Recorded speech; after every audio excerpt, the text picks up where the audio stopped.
Good morning বন্ধুসকল, একদম আজি ৰাতিপুৱাই 4টা বজাত ওলালোঁ বাইহেঁতৰ পৰা।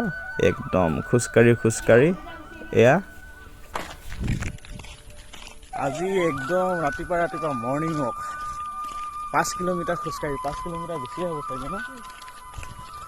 শুই উঠিয়ে মানে কি হ'ল একদম খোজকাঢ়ি যোৱা আৰম্ভ। ৰাইজ দেখিছেনে ভিউটো চাওক, এনে মজা লাগিছে ৰাতিপুৱা ভিউ।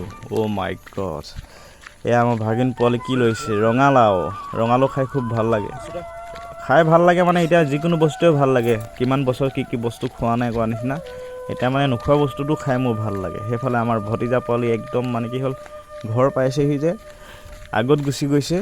এফালে আমি আহি আছোঁ একদম খোজকাঢ়ি আজি বহুত দিনৰ পিছত খোজকাঢ়িছোঁ।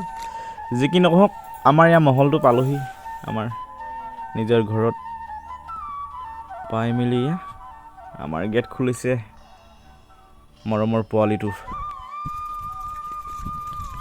এইফালে কালি কলগছ ৰুই দিয়া হৈছে, মই ৰোৱা নাই, দাদা ৰুইছে। আৰু এইফালে দেখিছেনে মই কাম কৰা কি বনাইছোঁ, এতিয়া নকওঁ পিছত ক'ম। পূৰা দিনটো লগাইছে, মই কাম কৰিছোঁ যে পূৰা দিনটো। বাকী ঘৰত পালোহি এতিয়া, বহুত সময় আছে কাম কৰিবলৈ। বাছ আজিলৈ ভিডিঅ'টো ইমানতে সামৰি দিছোঁ।